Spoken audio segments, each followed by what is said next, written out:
I'm your host, Lou Carter, founder of Most Loved Workplace. The Leader Show brings together executives and leading thinkers to bring into focus our collective purpose and passion for what we do and where we do it. The search for occupational fulfillment, happiness, pride, and passion starts here. Hey, everybody. Welcome today to another Lou Carter Show. We're here with the great Rita McGrath. I am so excited to have her on today. She is a professor at one of the best business school, Columbia Business School. She's an awesome professor, extremely engaging, super bright, and amazing teacher and professor, also an amazing consultant, executive coach. She wrote the book that I've read many times, Seeing Around Corners, and many other books. I love this book. I love this book because it gives a CEO or other leaders the thought, the perception that they need to look everywhere and get different perspectives from stakeholders and see what's happening around the corner, see what needs to happen in the future, be able to build capability, and really in that way, balance kind of this building for future mindset, which is perfect for our discussion today. Ladies and gentlemen, the great Rita McGrath. Here she is. Hi, Rita. Hey, it's a pleasure to be here, Lou. It's great to have you. So today we're going to talk about these three different areas. And remember, seeing around corners as well. So much to learn today. So let's start with your three. Let's go through them: the balance, the innovation, and then the attention to the future. Let's start with the first. And you could say all three, then we'll go to the first. Go ahead, Rita. Yep, it's good stuff. So one of the big challenges I think that senior leaders have is they've got so much pressure to deliver in the here and now that it's really easy for that to overwhelm the investments they need to make for the future. And so what I find is if you look at their calendars or you look at what they're actually spending their time on, they say they want innovation, and an innovation program gets going and then the growth board doesn't meet and they can't get the time on the CEO's calendar, and eventually it kind of withers away. So you really need to be very structured about making sure that you're investing for the future as well as keeping the wheels turning today. Well, that's awesome. The investing in the future as well as the wheels turning today. And that's such an important thing. So the investment in the future, it could be a lot of things, right? Developing leaders. Mm-hmm. It could be about the relationships that you have with externals, external vendors. It could be the collaborations and partnerships that you have with other organizations, co-opetition, if you will, collaboration. So tell me more about what that looks like and what you've seen, because there's so many ways to look at that investment, right? Yeah. So one of the things I think people don't understand well enough is the whole concept of option value, where an option is something you're investing in today that buys you the right, but not the obligation to make a subsequent investment down the road. And it's a very intuitive concept, right? You're the fact that we're here talking, right? For your listeners, they're going to invest, half an hour of their lives in the hope that they'll find something that they can use later on. Now, they're not pulling out a slide rule and saying, I'm going to do a discounted cash flow analysis of the value of this conversation in my life. And yet somehow when we make investments in business, that's how we behave. We forget about option value. Option value, this is the option to do something that enhances our learning and possibilities for the future, right? Because maybe it's an opportunity cost. Maybe, right? Maybe we could do something else. However, we invest in it for the future, for what it can become and what we can do for it. And we may have a failure that we can learn from, or we could have something that we could create great growth for the future. Mm-hmm. So it's called option value. And this is something you created, Rita, right? Tell me, or is the option value the MBA concept that I didn't learn?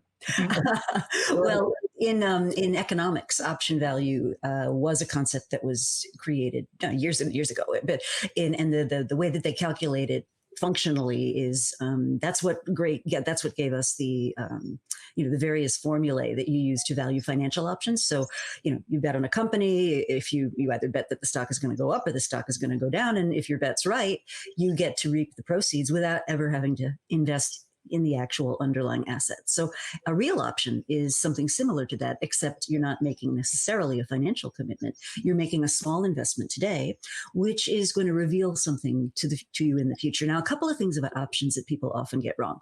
Investing in an option does not mean you're making a commitment. So if I wanted to explore haptic enabled beer drinking, Yeah. and I have a couple of customer interviews and they look at me and they go, I don't want to do that. Then you just stop, right? So I think one of the big mistakes people make is they think that because they've started that they have to continue, and so stopping is a really important part of option value.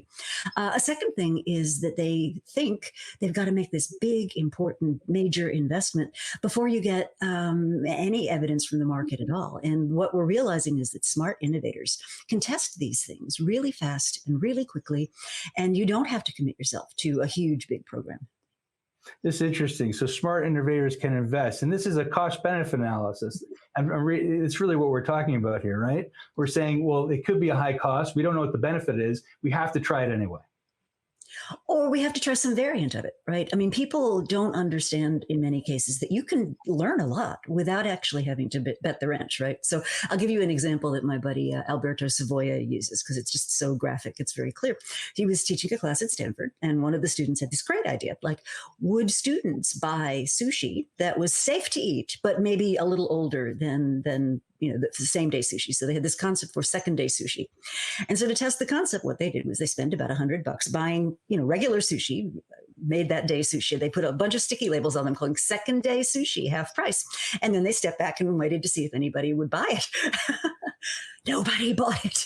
No one bought it. Exactly. And so rather than, going through all the marketing and packaging and supply chain and all that stuff, you can test that basic concept right at the time of consumption.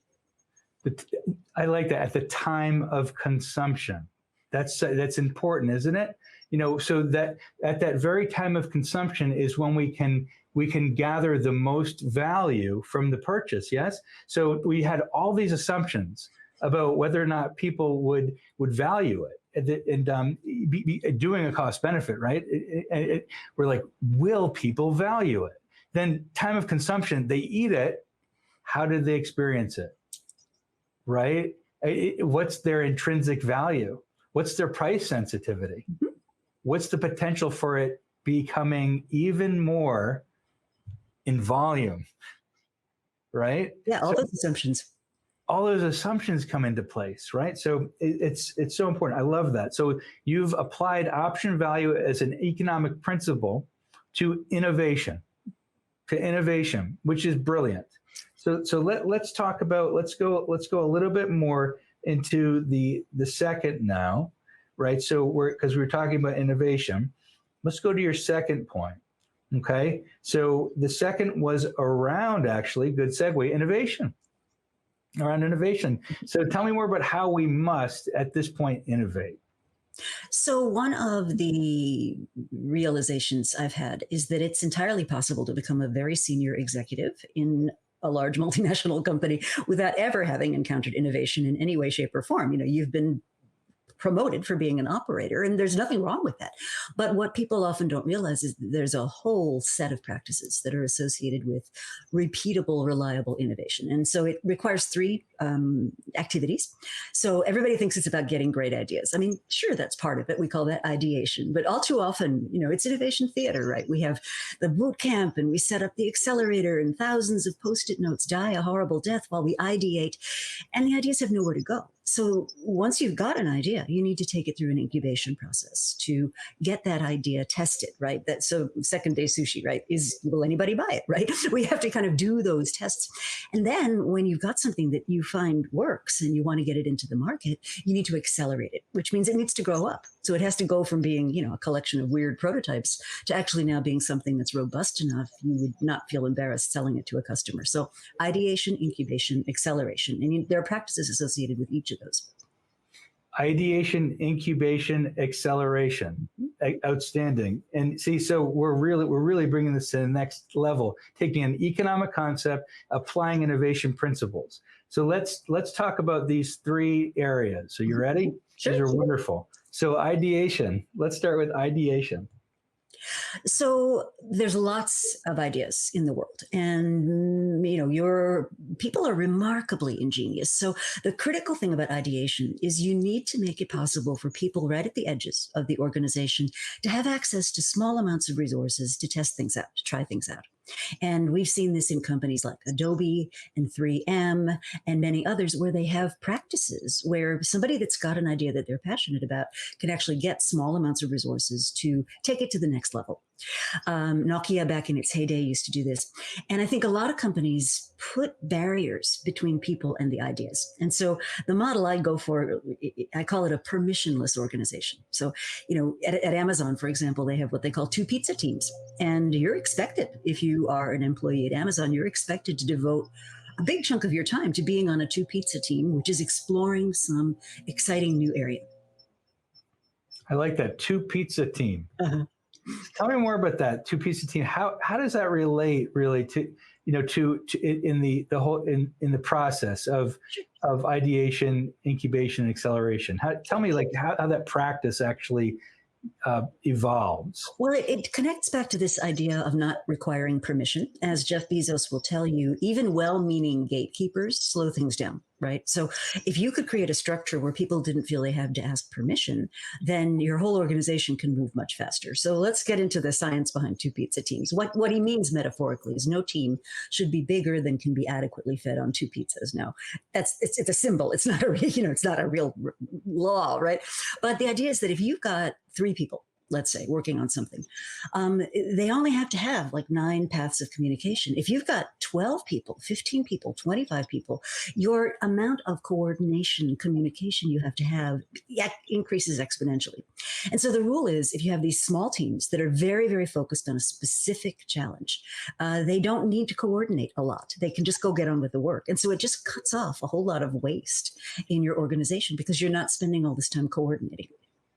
Absolutely. And I know Jeff Bezos, even when he's in that first sort of level in innovation, he has this great quote, which is the keys to success are patience, persistence, and obsessive attention to detail. Mm-hmm. So I think of that and how important resources are as well. He says life's too short to be with people who don't have resources, which is the truth, right? Because we need the resources. We need the resources. We need this attention to detail when we're at that point of inflection that you're talking about in that 2 pizza team. And to have that kind of permissionless, here's a sort of article on that on Amazon, how they did that.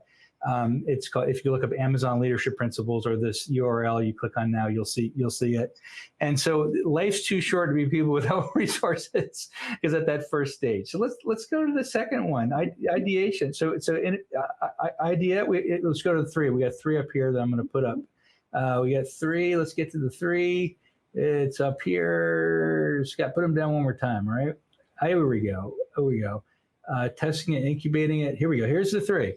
Ideation, incubation, acceleration. So we incubated. Now we'll go. Actually, we go on incubation now. We ideated a 2 pizza team. Let's go to incubation. Here we go. So incubation involves going from a concept to something that you could actually show to a customer and have them respond. Some people call these a minimum viable product. And what you're trying to get is feedback from the market by looking at potential customers' actual behavior. So a big mistake people make is they say, oh, well, they told me they would love it. Well, of course I told you that you would love it. I'm a nice person. I'm not going to tell you I think your baby's ugly. But if you hand me the baby and ask me to play with it, and I sort of say, nah, I'm too busy, then you don't have a fit with the market. So what good innovators will do is they're relentless about looking for evidence from the market of what's going to sell, what isn't, what's attracting people, what's not. And they're very alert to surprises. That's another thing I think that good innovators do. So in the incubation process, no idea survives incubation intact. So you're going to find, well, that idea didn't really work out, but it's opened up a whole new venue for this other idea that I think might be really, really attractive. So I'll give you an example from my own world. So I was working with the tech team and we built this great iPad app that would help companies figure out what their growth gaps were, like how much innovation did you actually need? And then I went to my first large corporation and said, isn't this cool? And they looked at us and they said, surely you jest. We're not putting sensitive corporate information on an iPad app. So, the concept wasn't a bad one, but I didn't understand their security concerns. And so that's the kind of thing you learn when you're incubating. Cool. So we run into really, we see issues, we see what is around corners we didn't realize, where we have to pivot, we have to shift, we have to remain resilient and recreate. Because what I see too today is I see a lot of entrepreneurial coaches who say, and I have one myself, who's told me before, Lou, you have a lot of ideas, stick to one. So stick to one idea. And we kind of were wrapping on this, you and I, before, is that, it's how to create an idea, right, that you have, that you bring to market and test to see if it's liked, right? Even we do that, right? So what's so important at that point of inflection, really is inflection, to see what are the behaviors of your customers at that moment, right? Because at that moment is when you learn the most. Mm-hmm. We're learning and how have they changed, right? And so I'll give you one that I'm looking at right now, which I think is going to be a huge inflection point in the world of software development, which is the increasing power of the low code and no code movement. So the analogy I would draw would be, if you go back to the early days of the web, right? Everybody had to have a web page, but building a web page was like $250,000 because you had to have somebody hand code the HTML. Today, you can go on Wix or Squarespace or, any of those places, and within 45 minutes, you can have a beautiful website. And I think the same thing is going to happen to specifically designed code. Yeah, the Git is great for that, right? So whether it's public, GitHub is wonderful in that way, because you can create public code or private code.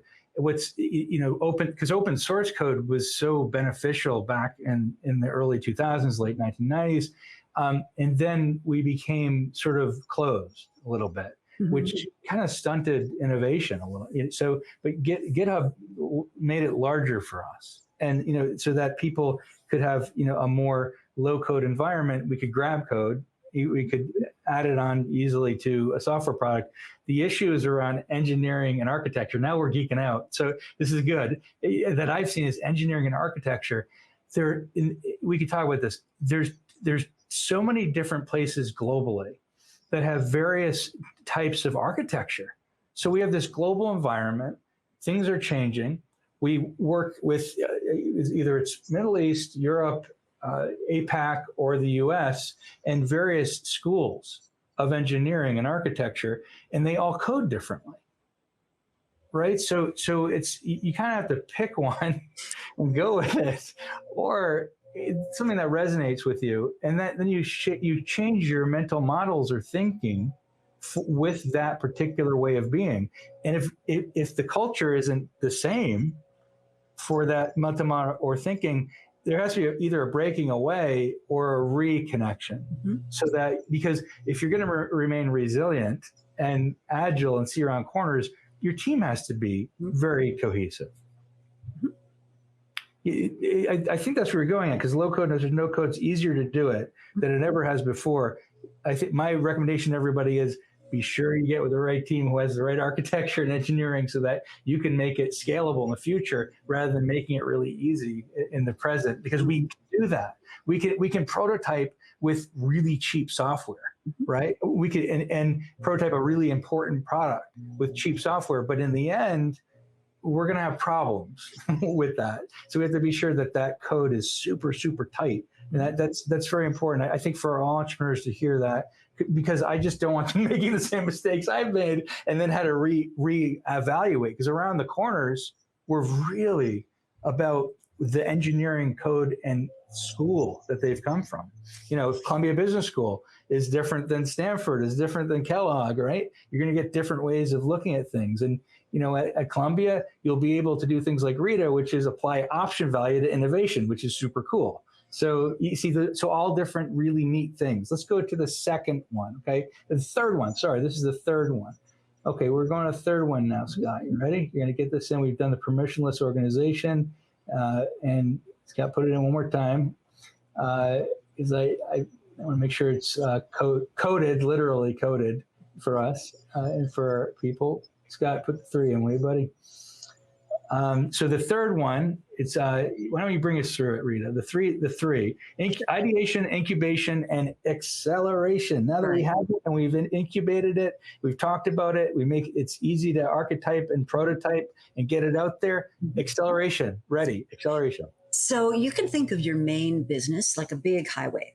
like the New Jersey Turnpike, and all your existing processes are running on that highway, and your innovation is on the on-ramp. And for it to be able to join with those existing businesses, it's got to become much more mature. So you've got to pay off what's called technical debt. And you were just talking about this, right? So in the early stages, I'm just prototyping, I'm slapping stuff together. It's, do you like it? I'm testing the UX and that kind of thing.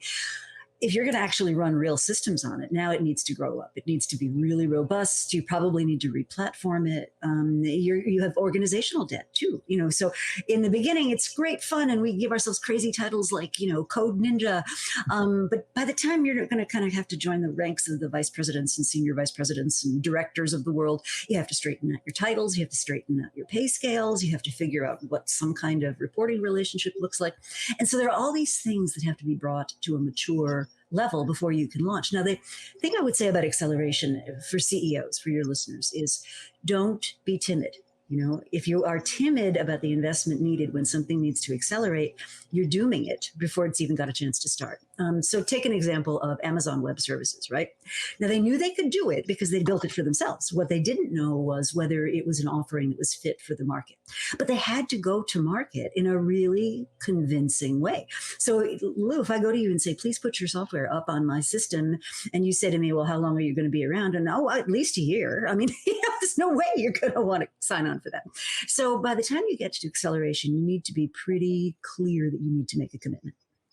It's right, the commitment, and that's where you need a new CEO largely, and it really is. Hey, I made an assumption. Let me actually ask you, at that point after incubation, right, and we get to acceleration, is it important to reevaluate who's on your management team and who can take you to the next level? Yeah.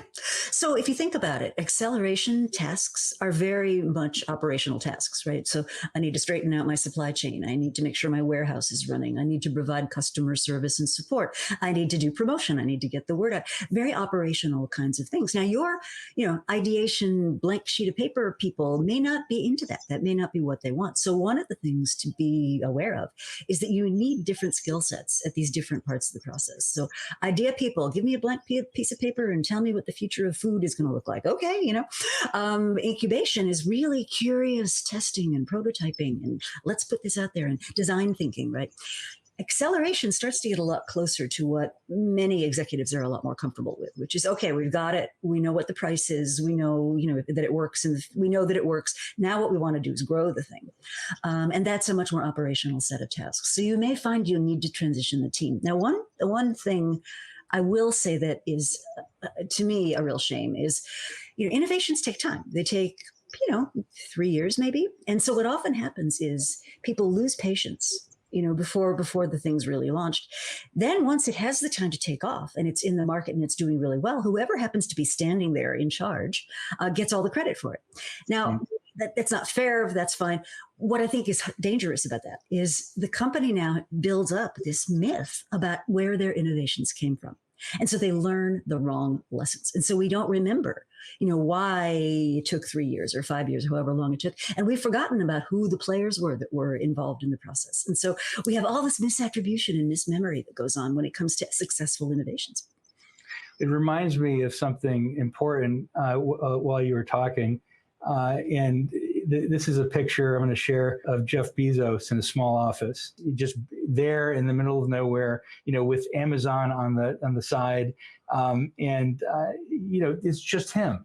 And he was selling books. You could easily say at this moment that it's just Jeff. Jeff's the one who created it all. But at the same time, if you ask Jeff, what do you think about the future of Amazon? He'd say, we innovated it, but it's going to die one day. Somebody else is going to do better. So he stepped down and he realized he needed to do exactly what you said before, which was, to really reevaluate leadership. Different skill sets at each parts of the process, and he's ready. He's ready to move on, and he's ready to give other people that opportunities. And as you said, the company's built up this myth of where it came from. Jeff was in that office. However, there's a lot of other people who developed at that time who could take ownership for it and move it to the next level. Yep, absolutely. For incubation. Okay, where are we now? Okay, 24. So we did all three of those processes, and now we're going to go to your third. okay, which is around the future.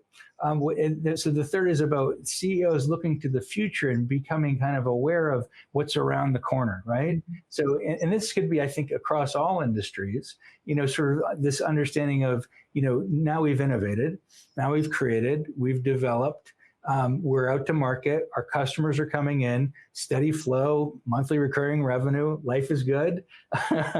Now what? Is it okay, right? Yeah, well, so the way to think about competitive advantage to me is that you have three life cycle stages. So you have the innovation part where your advantage gets created, right? We've just talked about that. You have the exploitation part where you have something in market and it's going great, but all advantages also have a erosion part. And when you have an advantage that's beginning to erode, what you need to be doing is transformation. So, innovation, right? Exploitation, but then transformation. Because if the world outside your organization is looking very much like these waves of competitive advantage, you need to be looking forward too. So I have a set of questions I always ask senior leaders when they're talking about the health of their current business, right? And I say, well, do your own people buy your products? Are you a desirable place for people to work? Like, is the best talent in your sector coming to your door? Are good people that you already have, are they leaving, right? Are your salespeople saying, I just lost a sale to a cheaper competitor because the customer said it was good enough? And in other words, there are all these early warning signs you can look at to determine the future health of your existing business. And what I think is hard is taking action on it in the here and now. So one of my favorite quotes of all time is David Cote, who just stepped down recently as CEO of Honeywell, and he was there for 17 years. I mean, amazing turnaround, right? And what he said is, the problem with the long term is eventually it becomes the short term. The long term becomes the short term. Exactly. Because we're there. The 3 years have brought us there. And we're now working it and we're transforming. Mm-hmm. Like you said, and we have to see these warning signs. Mm-hmm. And sometimes they're just right in front of you. I had it's funny, we were ideating on next levels for businesses, and we were talking about 500 things at once. And all of a sudden on my desk, there was a card that I had written probably about a month ago. And the card had the exact pricing and new innovation and idea on it. And that turned out to be exactly what we needed to do, right? So you've probably heard things about this before, us seeing signs. Sometimes they're in front of us. Sometimes they come from customer input. Sometimes they come from your top talent leaving or from customers not using your product. Yet sometimes they're just right in front of you, literally and figuratively, of course. So it's really interesting how we see and how we open up our minds to see. Yeah, so would you say, have you seen that kind of thing too with CEOs, how we open our minds to, dare I say, growth mindset, right? We all say that, to a growth mindset. So we don't just see problems, we see possibilities of this long has now come into short, and we're here now to grow. To grasp them, absolutely. So I do think there's a CEO mindset that involves a couple of necessary things. So the first thing is, if you tell people, don't bring me a problem that you don't have a solution to, guess what? You're going to miss vitally important information. Secondly, they need to nurture what Andy Grove very famously called helpful Cassandras, meaning people who are out at the edges of your organization who can bring you the truth. And, Intel under Brian Krasanik abandoned that philosophy, and they got into big trouble. Because they didn't catch the transition to mobile. They didn't catch the transition to low energy consumption computing that was taking the world by storm. And now they're desperately trying to get caught up. But had they been paying attention, that wouldn't have happened. So I think one of the things that CEOs need to really question themselves on is, am I really getting out of the building, as Steve Blank would say? Am I directly immersing myself in the realities of my business? Or am I kind of hanging out in my cushy office where nice people bring me coffee and everybody tells me how smart I am all day long, right? I mean, it's a lovely place to be as a human being, but as a CEO, if you're not out there looking for the weak signals, the cracks in the system, what could go wrong, nobody else is either. It's true. And we always say the paranoid survive, right? Only the paranoid survive. And that was actually, this is such an important concept of knowing that you have these signals around you and possibilities for growing out there, right? And I thought of when you were saying about, I thought of Circuit City. I thought of Blockbuster. How Blockbuster thought they were they were the model that would always stay. Mm-hmm. The long was here in the short. Mm-hmm. Netflix came in. Reed Hastings said, I can make a subscription model. It's all going to change. He did it. Circuit City didn't know that most consumer goods, other companies were showcases. Mm-hmm. So Hubert Joly said, I can change that at Best Buy. We'll make a better way for us to become friends to our customers. Mm-hmm. And our customers kept coming back because he taught them, he educated them, he made them part of their ecosystem. Mm-hmm. So that's a forward-thinking mentality.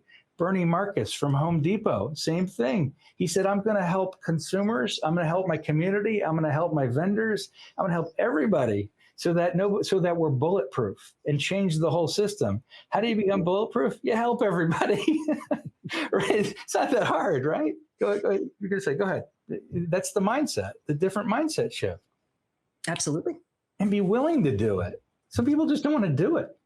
Well, and I think one of the things you've alluded to is that, and this is something I think is a huge issue we have here in the States, which is we have this proliferation of terrible jobs, where people are basically treated like badly performing robots. They're not given steady schedules. They're not developed. They're not in a role where they can learn. And Amazon, by the way, I think is guilty of this. They don't promote from within for their warehouse workers. I mean, they pay a decent enough wage, but, Bezos would rather get some MBA who's 22, in a management role than actually building people up from within, which is different to, say, a Walmart. I mean, you can actually have a career if you start, on the shop floor at Walmart. You can actually have a career with a professional trajectory. And I think more companies are going to start to realize that one of the few competitive advantages you can really count on is a trained, developed, loyal workforce. Absolutely. And when you train and develop and you really respect employees, truly, then everything will fall into place. It all falls into place. And it's that simple. The first line of my book, In Great Company, says that. When you love your people, everything else falls into place. Mm-hmm. And people have shown that. Alan Mulally from Ford, he has one statement: love them up. Mm-hmm. Where he skyrocketed Ford's stock price more than any other CEO, and the Fords included, because he had that one-page plan, and he said, love them up. He put love in the actual ethos of the company. You don't need unions when there's love for your employees. You don't need them. They're not necessary. Like you said, so love your employees, good things will happen, right? I mean, that's really the competitive advantage, I think. And you said, train them up, develop them, right? And then you'll have a great workforce, like you said at Walmart with succession planning. Such good lessons. You're such a good professor and coach and executive coach. You're awesome. You really are. I want to talk to you. I learn from you and talk about all the different businesses after that. We have to do that. Who doesn't want to? I mean, Rita McGrath. Let's put in Rita's URL, her website, Scott. Okay, so that we see it. So this is Rita's website. It's at ritamcgrath.com, and she has some new things too coming out. Rita, tell us about the new things that are coming out. So one of the things I'm working on is tools that help companies really put these innovation concepts to work. And so briefly, it's a software spine, it's a bit of education, and it's some advisory work. But if you wanted to know how to get started, right, that's where we can really help you. If you feel your innovation engine is not doing what it should, that's something I'd love to have a conversation with your listeners about. That's excellent. So the innovation engine, and then you have software products and tools and a process for people to go through that is better than second day sushi. Definitely better than second day sushi. It's outstanding. So ritamcgrath.com, her books I highly recommend. As you can see, there's a wealth of information, and the way that it's formed and presented is just, it's really very fine. It's very fine. And I really appreciate that about you. Everything's going to be better than second day sushi, everything. So all right, so good. Here it is, ritamcgrath.com. Rita, what a wonderful conversation. I know there's so much more, and we did have that 30-minute window for LinkedIn. I usually keep it at. I really look forward to future conversations. I could see a lot of things emerging here with help for especially new products and existing products to shift so that they can become competitive and be sustained in this really difficult, challenging time. Thank you, Rita. Thanks, Lou.